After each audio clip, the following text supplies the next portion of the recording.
Hello, my name is Connor. And I'm Jason. And you are listening to the Amazed and Perplexed podcast.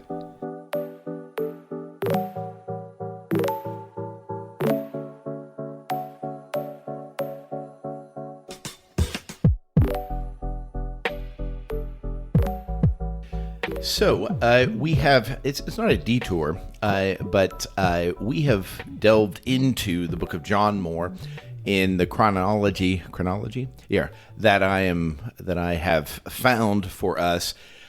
We spent the majority of our time in Matthew, Mark, and Luke, but there are some specific passages here in the middle, basically, of John that aren't covered, if you will, with these other Gospels. And so we just finished chapter 6, and we had these big interactions. You know, Jesus walked on the water, and his feeding the 5,000, and this sermon that's pretty controversial. He kind of cleared house, if you will, of everybody but the apostles. I'm not suggesting these disciples did not return, but they specifically said that they walked away from him. So it represents, this at least momentarily saying, I can't accept what you're teaching, which I think would be a big deal, feeling a bit maybe abandoned. And so it's interesting when we find ourselves in John 7, this is also a unique passage in the Gospels that talk about his interaction with some family members, his blood family, half-brothers.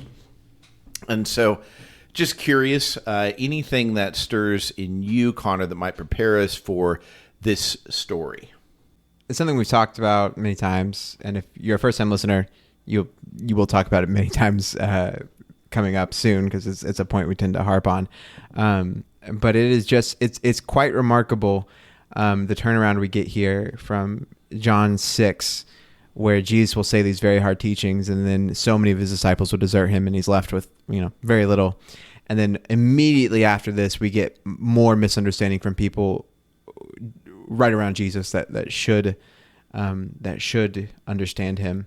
And so, I think it's important to just put out in front of us, a lot of times it'd be easy to look at the people around Jesus and be like, yeah, I know you have this preconceived notion of how this whole Messiah thing was going to go, how this whole prophet thing is supposed to look. But clearly he's talking about these other ways that things are supposed to be done. And so can't you just adjust your mindset? Can't you just change or shift your positions?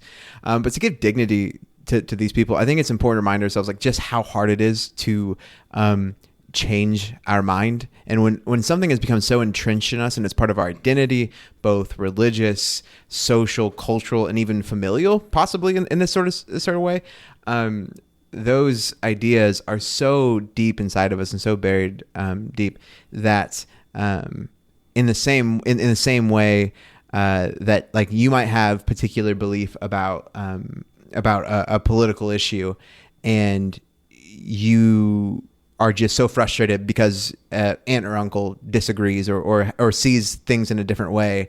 And even if you have empirical proof, the political issue you believe in is that it's good to not put lead in gas, and you go talk to your aunt and uncle about, okay, well, listen, with all these studies that were done in the 70s and 80s that increases violence rates, it's horrible for cancer and all the other things. No, that's not what it says. And you're like, but I have all this evidence, and even there's nobody that disagrees on it. You're like, no, I think we could go back to a better time when there was lead in gasoline, and actually just put it back in the paint, and you're just they're so deep in it.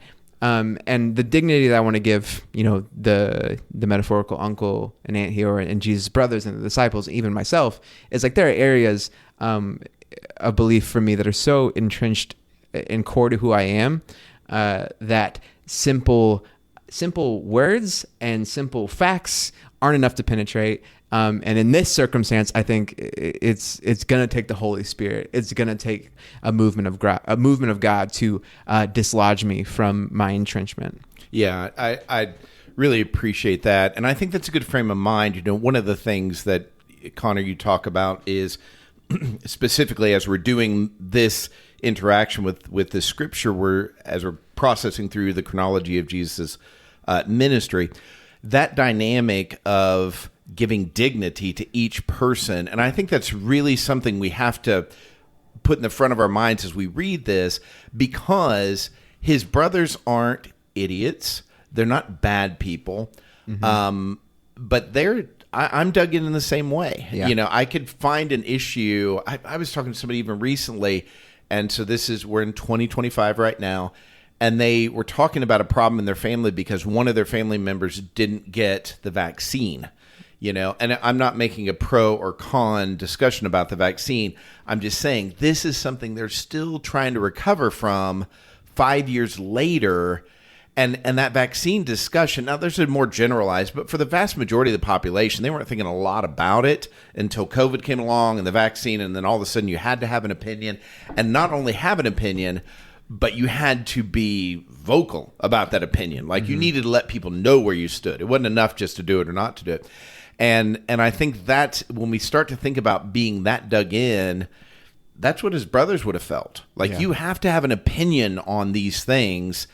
And so you can see that tension. And I think this is a great example, too, of they saw the physical Jesus so much, the human Jesus so much, it was almost impossible to see the deity, the divine in him. And we're the opposite. Yeah. You know? And I think it's important because what this whole chapter is taking place in the setting of the Festival of the Tabernacles, and recognizing that the way that the liturgical calendar, if you will, that the Jewish people live their life under, that Jesus had lived under, that his brothers had lived under, all of this is feeding into it. It's a constant reminder. They're constantly being drawn back to what they have always thought the way that God was going to move. And so there's so, like Jesus, if they're around him, like he's challenging them, he's pushing them, like trying to help dislodge maybe some of these preconceived notions or deep beliefs that are not helpful or just untrue.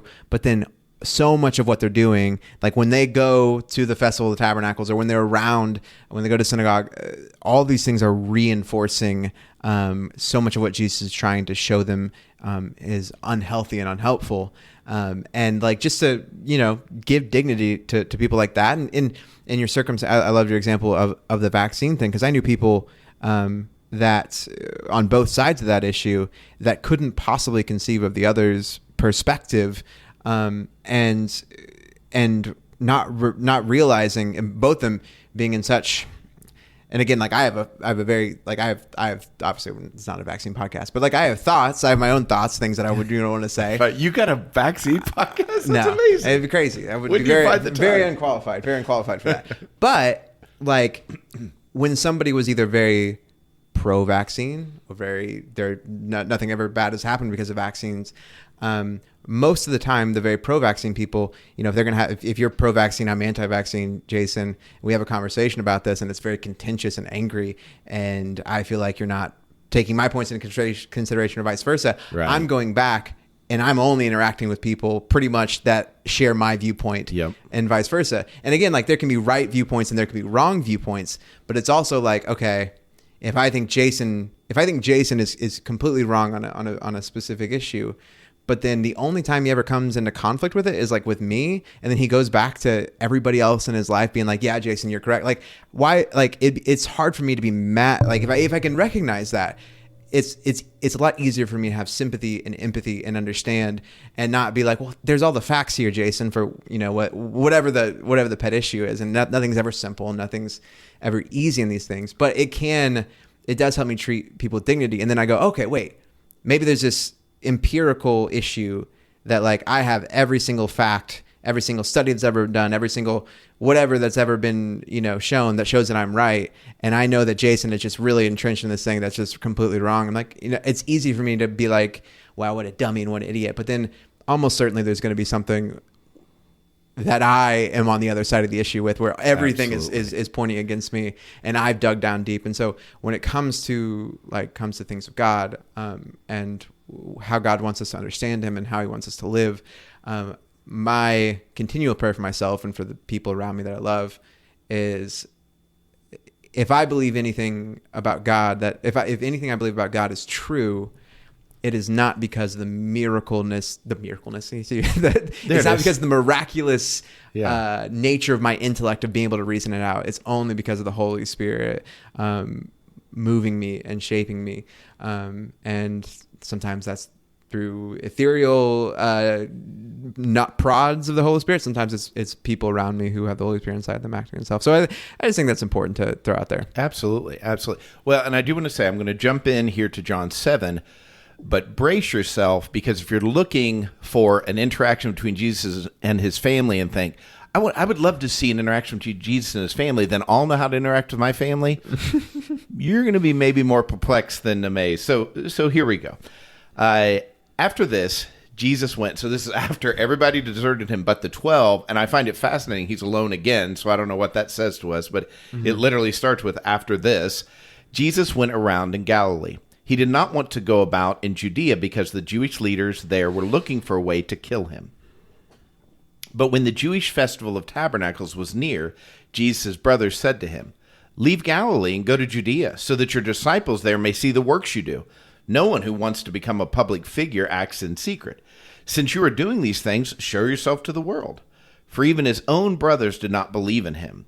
Therefore Jesus told them, "My time is yet not here. For you, any time will do. The world cannot hate you, but it hates me because I testify that its works are evil. You go to the festival. I'm not going up to the festival because my time has not yet fully come." After he'd said this, he stayed in Galilee. However, after his brothers had left for the festival, he went on also, not publicly, but in secret. I'm going to stop right there. So, Connor, as is our practice, what amazes you about this interaction? So I think Jesus, his brothers are looking at Jesus, and they are like, "Hey, there's certain worn paths that a public figure does, and you're not doing them." And I think there's something here. There's a picture that we get of what we can do to Jesus if we're not careful. And like, is Jesus a public figure? And I don't know what the Greek is there, but like, is Jesus a public figure in the strictest definition of the term? Like, yeah, he's a leader. He's a kind of leader of a kind of movement. So like, yeah, I can say and he speaks in public and he addresses crowds. So like, he is a public figure. But I think fundamentally, what's so incredible to me about John 6 and then now into John 7, and then what we'll read going forward in John 7, is Jesus does not view himself as a public figure. He views himself much more as a personal figure. And I think it is so easy to get caught up in the grand sweeps of history and the movement and all the things that Jesus is doing. But I love how you brought up the fact that Jesus is now seemingly alone again. Now he's going to go to the Festival of the Tabernacles in secret. Like, it's so, I think it's just really helpful. It's amazing to me, and it's helpful on a daily basis. Whereas if Jesus is this, if Jesus is like a Billy Graham type feature, where he's just this bigger than life public figure who is just this, can teach a master class in public speaking, and he knows the best forms of silent protest and knows how to best attack corrupt power, and all of his life is built around organizing, around public organizing and being a public figure. Man, that Jesus is just not necessarily approachable to me. And so the fact that this is one of those subtle things I think Jesus is pushing against it's such a draw to me, because Jesus, here's an example. They say like, when a United States senator looks in the mirror, Republican or Democrat, they see the president. That's what a United States senator sees when they look in the mirror. They see a president. Yeah. And I think I think there's part of that is so alienating to so many quote unquote regular people. And I think the disciples, or the brothers of Jesus, or like, when Jesus looks in the mirror, he sees Elijah, he sees Moses, he sees the prophets, and that's just not who Jesus is. Mm-hmm. Even though when he looks in the mirror, he sees the creator of the universe. He has not come to put himself above us. And it's just amazing. Yeah, I think you're right. And the insinuated, like, if you didn't have verse 5, that his brothers didn't believe in him, which I have to assume they didn't believe in him as Messiah, as equal to God, as, that kind of thing. Like, he's not more special than any man. But they do have to believe in something, because they acknowledge he's doing these miraculous things. Right, yeah. Absolutely. But even the term public figure, they're like, you would think they would at least have the common courtesy to say no one who wants to become a Messiah acts in private, or acts in secret. And I do think, I don't know, it's just very fascinating. I guess what really amazes me, and I could easily talk about this, perplexing, but I want to save that for the another thing. But it is this idea of, I don't think much, because the Bible doesn't talk about much, and that'd probably be the perplexing piece of this, but what it would be like growing up with Jesus. What it would be like older brother. Before we started recording, we were talking about just, we're both going to have times maybe with our brothers, that we don't usually have, and in the next week or two, and just that dynamic of considering the impact. And I know you're considering, Connor, you're expecting another child, and are we allowed to say that? I think that's the first announcement. Yes, Hannah's having another baby. Very excited. So there you go. Don't trust me with anything. At this apparently. point, this will come out like in a month or so. Yeah, so exactly. You'll be past the third trimester. It'll be first past trimester. There so you we're go. Good. Yeah. But it is that idea that that recognition of how this child will have an impact on Indigo, your daughter, and how vice versa. And so then it's interesting to imagine them around a dinner table. It's interesting to imagine them at all these Jewish festivals together, at whatever time they could all participate in that. It's just all interesting. Other than this, there's only a very few texts that talk about his biological family beyond, there's like this intense thing around nativity and all, his birth and this kind of thing. But it really is amazing to contemplate, what was it like on their house rituals? What was it like, when they got in arguments? How does being around somebody that does not sin, what does that look like? What's the limits of that? Is it, some things that we don't think of as sin, and then it's like, at what point did he start to, it's just like, did his conviction start at 30, like when he left the house, or was he always, like at 12, he's fielding questions from, the religious leaders. So it's like at 15 and 18 and 21 and 26, is he like, yeah, I don't really believe in this. It's like, so it's just an amazing thought, all those intricacies. Probably the perplexing piece, and I'll just go ahead and shift in this way, is why is none of this recorded? Like if you go to find a biography about a person, it is so revealing to talk about his parents' relationship. It is so revealing to talk about his formative years, and we know so little. And I can entertain some thoughts of why, but I'm like, I would think that would be so helpful.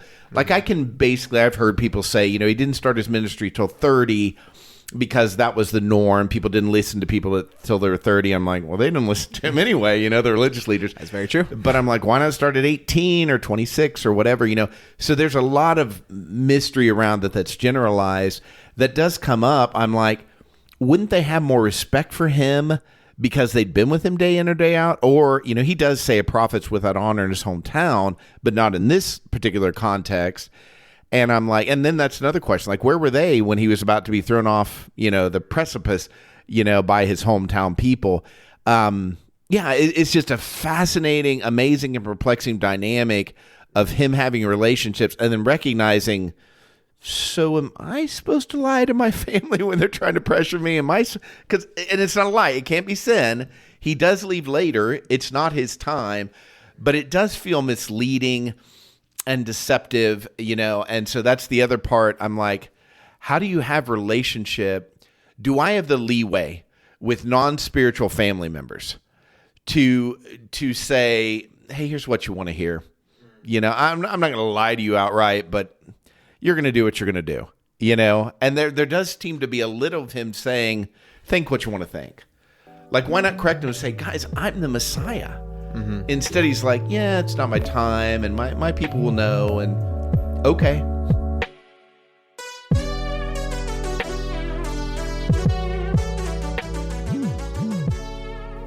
Yeah, I kind of, there's so many directions my thoughts kind of go to with this, but for me, I think there's just so much hope. There's so much hope in this because I think So like you already, cat's out of the bag. Indigo is 4 years old. My son will be born within probably the same week of Indigo's birth. So I have a 0-year-old and a 5-year-old all at the same time. And I think about we are. I don't say this to be braggadocious, but just simply like a statement of how Hannah and I try to live our life and be an example and how we want to parent our kids. Like we are so intentional with trying to disciple Indigo, and we will be with our son. And we're so we really are trying to do our best to live out the fruits of the Spirit and to show the love of Jesus and point her to Jesus in everything we do. And one of the scary realities is I know I've seen parents that I would perceive to have done that better than I've done that up to this point, whose adult children just didn't know Jesus. Mm-hmm. And the thought of that is so incredibly scary so often. But I think it's also that there's a part here that can just be, just give me peace of knowing, man, there are people who grow up with Jesus and obviously we know, many of them do end up getting it eventually. Like I think most of us do. But when I think about, the possibility of failure of my daughter, there's so many things we try to do to point to Jesus and try to point to the rightness of who he is and his life and how he wants us to live. But what if she doesn't get it? What if he doesn't get it one day? And to know hey, Jesus lived that reality out for at least a period of time. And as hard as it would be for me to contemplate my daughter choosing to reject Jesus, it had to have been just as hard for Jesus, not just as creator God, but also as biological brother to these people, to face what is ultimately rejection of his identity. And so that Jesus is a co-sufferer with me in that and understands it just gives me peace and gives me hope. Yeah, I really appreciate that. And I feel the same.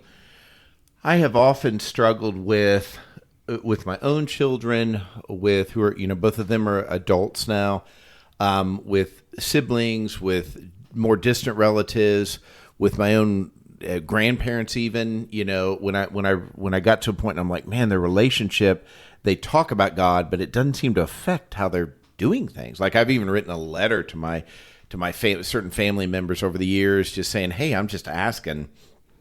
And the response back was, if you don't ask about this ever again, effectively, then we can have a relationship. We're good. Don't ask about it, And so I'm like, there is a piece that is really relieving. Here's what I think he would have said. I think he would have said, you guys don't believe in me? You don't believe in me? Don't you remember Mom told the story about how, or did she not tell the story? Was she, we don't know when Joseph died. We assume Joseph died a while ago. Is that why Jesus didn't come into ministry till 30? Because he's providing for the family. We have no idea. We just don't know. And so there's no sense that they don't share a common father or a common mother, and there's no sense that Mary was married again. There's no record of her being married again. So we assume Joseph had these kids, and it includes more than this, and we know, or historians will tell us, theologians will tell us, Bible people will tell us, James and Jude were his brothers who wrote the book of James, or that's the latest I know of, And so, and there were more siblings, I think 4 brothers and a sister is ultimately detailed. And so it's okay, that is such a fascinating dynamic of how they were raised. Mm-hmm. We have a son who has autism, and so that affected how we raised our daughter. Now, I'm not correlating, these kind of things, but whatever your first child, however you raise them, then you start to think, oh, these are the differences in another child. You will naturally want to do the same things with your son that you did with Indigo until you realize, oh, these don't translate the same. We're going to have to adjust. They're different people. Yeah. Well, and I think there's a balance when it comes to parenting of parenting both for them in the future, but also all I have is this moment. And so if every decision I make with my child is based around is run through the filter of what does this mean when they're 30 or 40 or whatever. And it's like, I'm going to miss out. I'm going to miss out on I'm going to miss out on everything. And you'll be insane. And it'll be insane. And I won't be able to do it well, and it'll be a failure. Right. And I think there's so much beauty here to know, like, okay, if James is a part of this questioning and not getting Jesus, and then to know, oh, he's going to go on to write the book of James, and really just some beautiful things. You're right. About Jesus. You go, okay, again, something will not be unfamiliar to avid listeners, but the timeline that Jesus is operating under is it's just so different. I think about like a situation like, I'll say for Indigo, where it's like, if at 20 years old, which is maybe Jesus' brothers are 20, 25-ish age range. If I were to know, like, if she rejects Jesus in that point, like how devastating that would be for me. But if I had the timeline to know, but hey, at 40 or 50, she's going to write a new hymn that is sung for centuries in the church. Like, she's going to write a hymn, which, wouldn't put a pastor. Hannah's got like an incredible musical gift. And let's say Indigo comes along and she rejects Jesus, but then finds him later, 30, 40 years old, and then writes, a breathtaking hymn sung for generations to come. Then it's like, okay, like it doesn't mean I'm not upset or frustrated or questioning at 20 when she rejects Jesus at 20, but it is like keeping the mindset of like, my goal, I want Indigo to follow Jesus all the days of her life. And what I want to keep in front of me as a hope is that if she chooses not to follow Jesus in this moment of her life, that does not that in no way stops her from following Jesus in the next moment of her life or the moment after that. That's 100% true. It's always fascinating to me. I did a survey of a church one time, and I was just interviewing a bunch of their people and putting them through these, like, I had this rubric of here's all this information you have together. And one of their big things, I said, what's one of the big milestones? And they were like, oh man, like, I'm doing this independently, but like every one of them were like, oh, one of the big ones was when this guy became a Christian. And I'm like, oh, how old was he? And like, oh, he's 64. And it's like, it was such a big moment for this congregation. They prayed about this guy forever and ever. And that is such a beautiful story, unless you're that guy's dad. Yeah. If you're that guy's dad and you love Jesus and you always wanted your boy to love Jesus, and then if he's 64, most likely dad died not knowing, maybe he was in his 80s, 90s, whatever. But there's a better chance, I think, in this case, he was probably gone. And it's like, yeah, your kid's lack of initial faithfulness might be the biggest story of faith that somebody sees down the road, and that's a beautiful thing about this.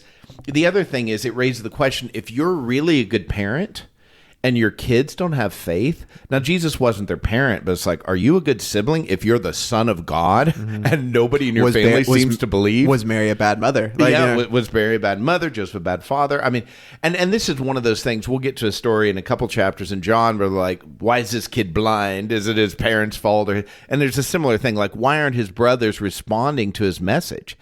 And it's just interesting. And we're not saying this means if you're a good Christian, your family's not affected by it. I'm not suggesting that. But it is that Jesus didn't feel pressure to convert his family during his lifetime. As he is dying, he says to his mom, which how offensive would this be to his 4 brothers?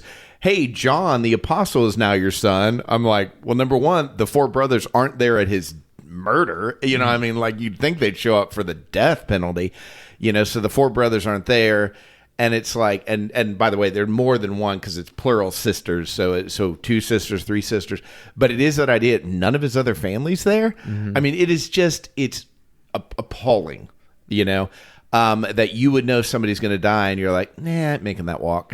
I ain't doing it, And I think it's important to remind, and again, like how the humanity of Jesus is playing out with equal parts divinity here. The equal fullness parts of divinity here is endlessly fascinating and something we'll never be able to fully untangle.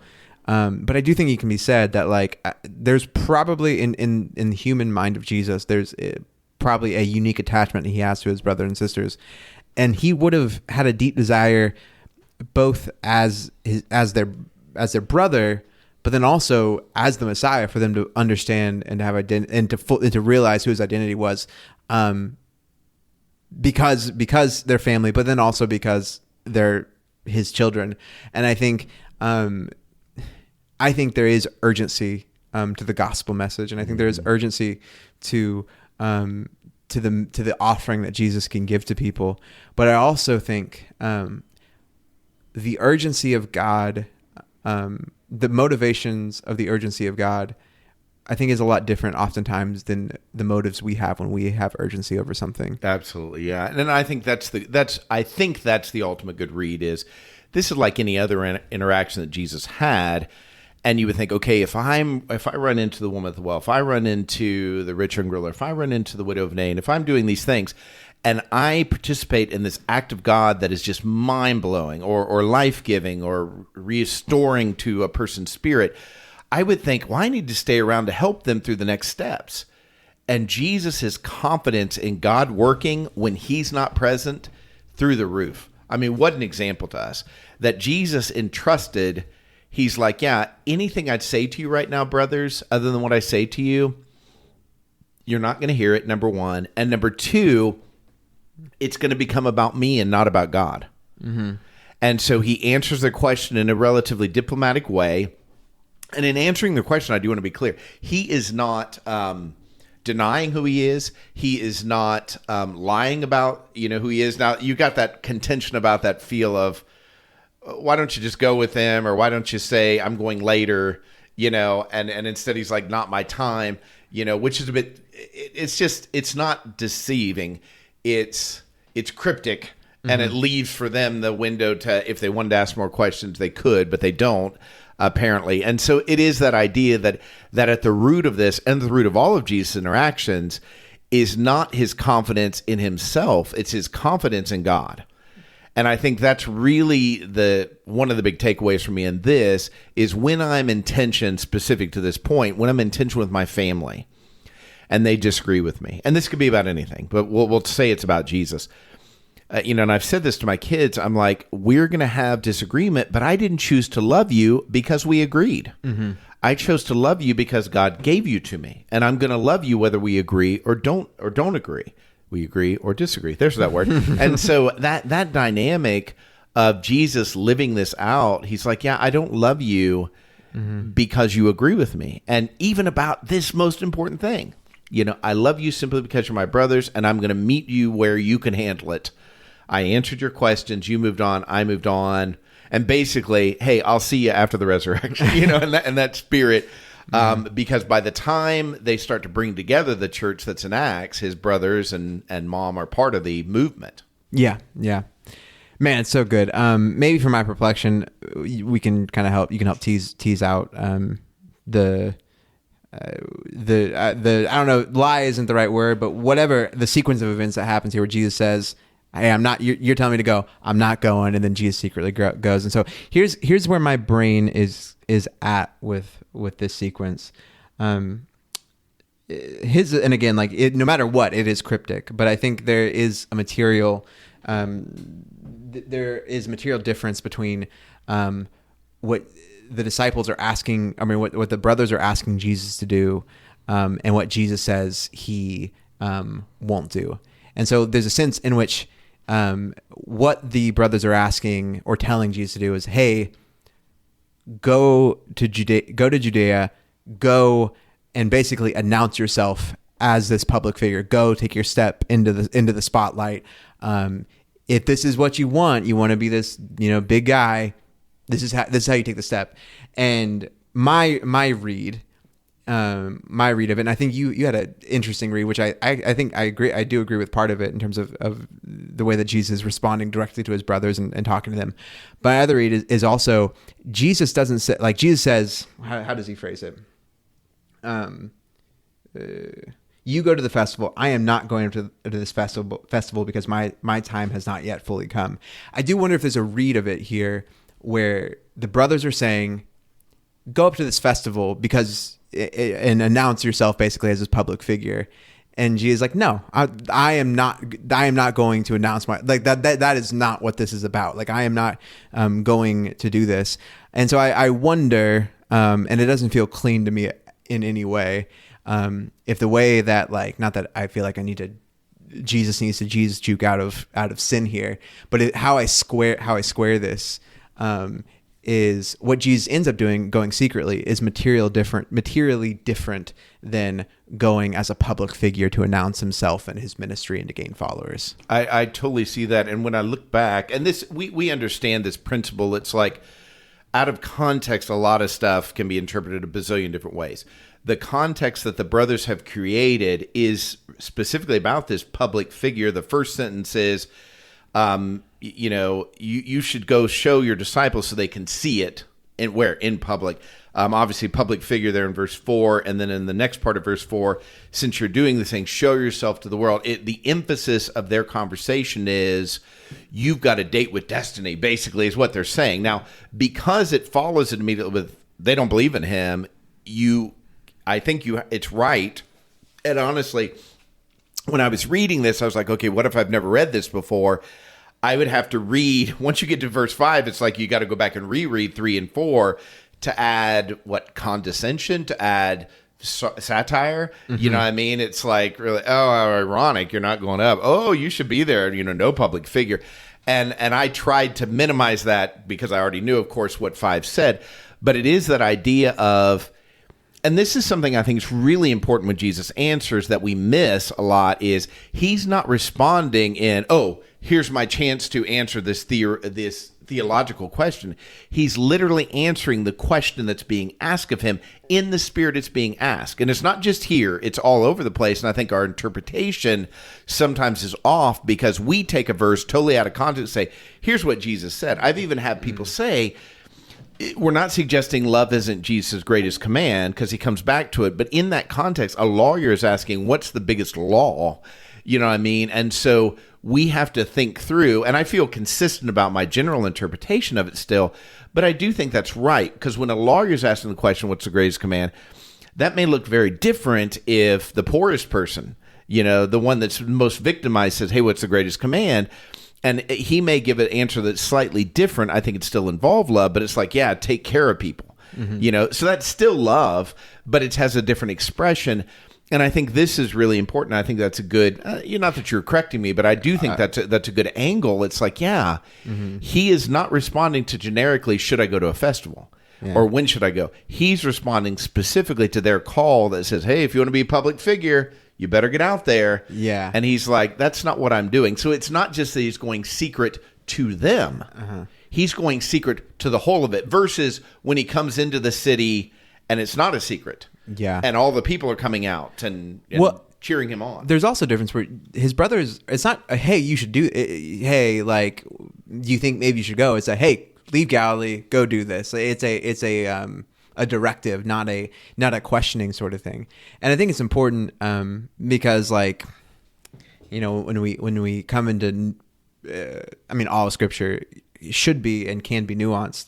But the important nuance to take from here is not, well, this means because, in my own words, Jesus played some word games with the truth here. That means I have complete directive at all times to play jump rope with the truth, or to purposely make my word, however the worst interpretation of what Jesus is doing here. Like in your example of love your neighbor, like you could make that you could make that argument that you were talking about there. But then if you take what I said or what your argument said and then use it as an excuse to not love, or I used what I just said about Jesus to actively lie more, then it's like, then you miss the whole point of what Jesus is doing. And it's robbing the brothers of dignity and Jesus of dignity by ripping them out of the context of what they're experiencing. And I think we all get this to one degree or the other, where, let's think about family. You have a situation where you are talking to your siblings and you're talking to them about, like, your parents or your grandparents or something that happened in your family. Hannah and I joke about this all the time because, like, I would talk to my siblings about family events, and if you were to rip what we said out of context, like, and Hannah, when she first came into a relationship, did like completely devoid of the context of our upbringing and hearing the stories. She's told us many times, like, I thought you guys were like crazy harsh and like this and that. And she's like, as I've grown to know you and more your story, I'm like, oh, okay, like I understand. And not to say we all acted perfectly when we talked about things that happened to us in the past, but it is to say, like, part of the pursuit of Amazing Perplexed and studying the Bible in general is like, in the same way that Hannah didn't have the full context to understand like what I was reacting to, how I was reacting to a family event, or how I was responding to it, and didn't have the full context to what all I was actually responding to. She couldn't better understand me, and she couldn't fully love me. And even in not in the case of Jesus here, but like in the case of me, maybe help correct me or move me or change my perspective. And I think that's the value of being steeped in the stories of Jesus, is like, this is how, it's a lot easier to not rip Jesus off the page if we still keep turning the page repeatedly. Whereas if this becomes my story where I'm like, you know what, I knew some people that were so legalistic about the nuance of truth or whatever. And so like, this is my bugaboo. This is my thing that I'm staking my claim. I'm planting my Bible never turns from page whatever it is in this. And it's like, okay, maybe there's some helpful things that could come from there, but it's also like, if all Hannah knew about my family stories was the only information she had about it was the information she had gleaned 1 year into marriage,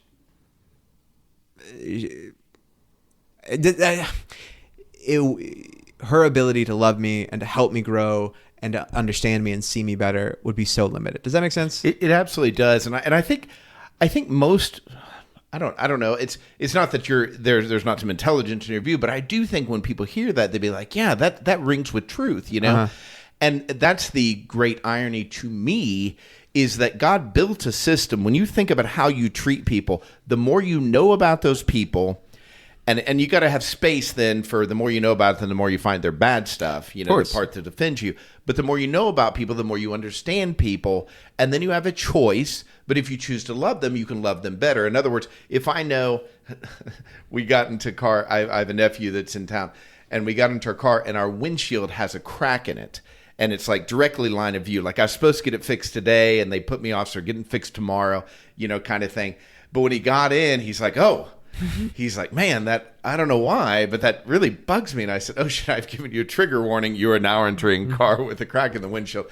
But now that I know that, if I choose to love him, I won't make fun of it. I mean, It's a small factor, but in general, when you know something bothers, like my wife, I know it bothers her early in the morning if I'm really loud. And of course, I have all my energy in the morning, and she has all her energy in the afternoon, evening. But knowing that if I'm being considerate of her, I'll naturally lower my volume. And knowing that when I want to get under her skin, I raise my volume, just to be honest. Of course. And so it's like, and yet with God, we're like, yeah, but we got God figured out. When did you get him figured out? Well, when they told me what I was supposed to know when I was, 10, 12, 15, 20, And it's like, that doesn't even make sense about human relationships that are by comparison so shallow versus what you could have with God. And the other thing it questions is, what is God wanting? Is he wanting you to memorize and then obey a certain set of principles? Or is he wanting you to enter into a relationship that changes you from the inside out? And that's very simplistic, I know, but functionally that's the choice I had to come to in my late 20s, early 30s. It's like, I have basically adhered to this view that I know the right things. There are some things we don't talk about because they're too complicated, too convoluted, but I know the right things. As long as I do these right things, then I'll go to heaven. And then you really get into his word, and it's like, yeah, he never settles there. He's like, no, I want to transform you. Oh, that's good. That's so good. And I think if Jesus is looking at his brothers and be like, man, I want you guys to be transformed. Like, could Jesus stop there and been like, okay, you know what? Here's what we're doing. I did this thing called Sermon on the Mount earlier, and here's we're gonna do a study on it. I'm gonna quiz you at the end of it, and this is what I want you to understand. And it's like, okay, maybe would they have listened because he's the oldest brother? Maybe they would have had some sort of class with him because people call him rabbi or whatever. But what Jesus is after is a complete heart change and something deeper than doctrinal correctness, and thank goodness for that. I agree totally, and that is a good thing to end with, is that idea. Jesus, we don't know exactly what he knew before he knew it. There are some things, like obviously he knew he was going to be murdered on a cross. He knew he'd be 3 days in the grave. He knew some things. I have long wondered, could he, when he was interacting with Peter, could he in his mind's eye see Pentecost, see Peter's eventual successes, and like, no, it's going to be okay. It's going to be okay. Because when I can look at somebody and think eventually this is going to be good, I have so much more patience and kindness and this kind of thing. And I think it's reasonable to think he looked at his brothers and was like, yeah, that's all you can take right now. But eventually you're going to do some really amazing things. And so I'm planting seeds. And if they were here to talk about, they're like, he was exactly right. It wasn't his time. We would. There's nothing. He wouldn't have convinced us in the moment. He could have pulled a rabbit out of a hat. That wasn't even a thing back then. He could have pulled, and it wouldn't have changed a thing. We needed this the process that we had to go along. That's it. And the beauty, and I think Jesus could do this because of his trust of the Father and the trust of what the Holy Spirit is doing. And if Jesus can trust his own brothers to the Father and to the Holy Spirit and to him, then certainly I can trust my children, I can trust myself, and I can trust my friends. Grace, peace, and love.